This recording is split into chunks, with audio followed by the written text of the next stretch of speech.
Oh, andun yung pagkain mo. Yan. Oo, bakit ayaw? Sus, Ginoo. Kaya pumapayat siya eh. Luti pa ito si Luca. Nag-eat na siya. Itong isa naman oh, parang basol.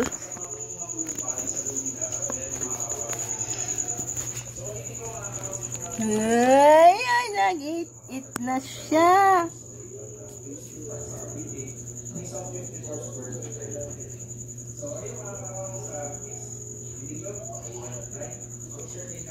Bakit parang hindi kumain si Kanino ba yan pagkain na hindi inubos? Oh, wow, ang dami pa yun. O, doon, kakain ka doon. Dito. Oh. God.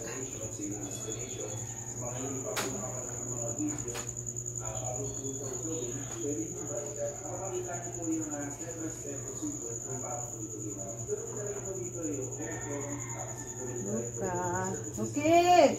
Isara dyan ang pinto na, Guday. O, ikaw naman, Loto. Ba't ayaw mo kumain, ha?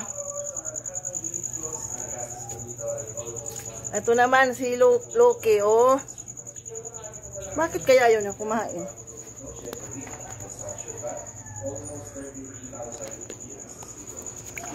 Kapasok.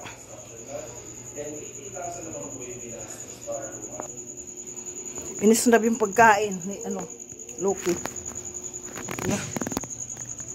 Ito naman si Luca, buti na lang nakain naman.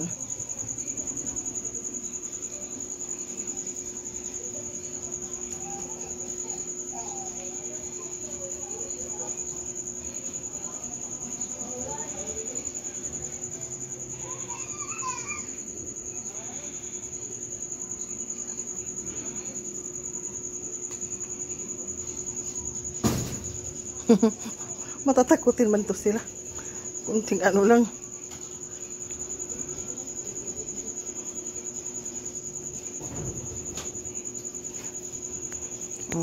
Okay na yan.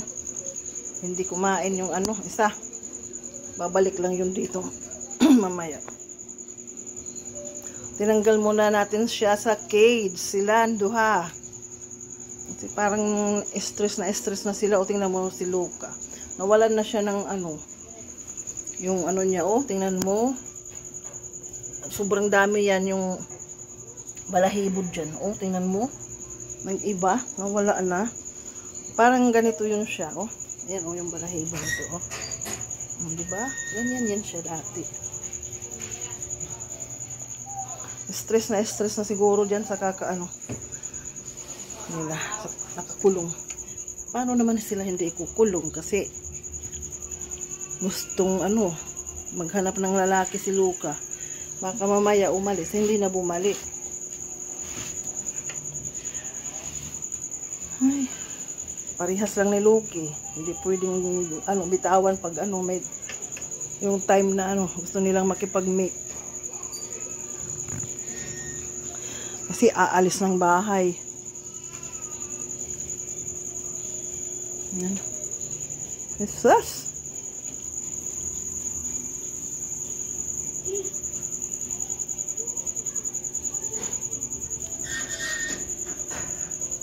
Para kayong mga daga.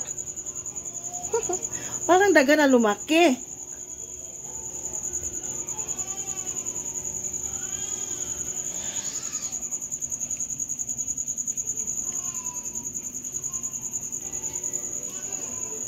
Sige silang paglinis, oh. Isa rin ang nililinis, oh. Jesus. Ando na isa nila, mama nila andito pa, kumakain pa.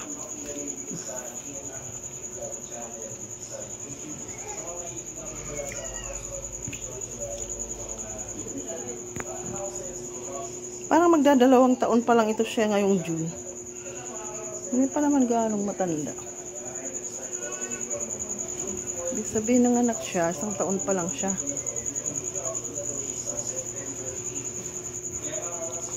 Okay na. Okay na.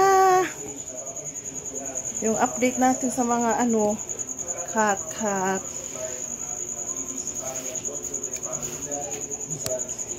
Ako naman ang ano ngayon.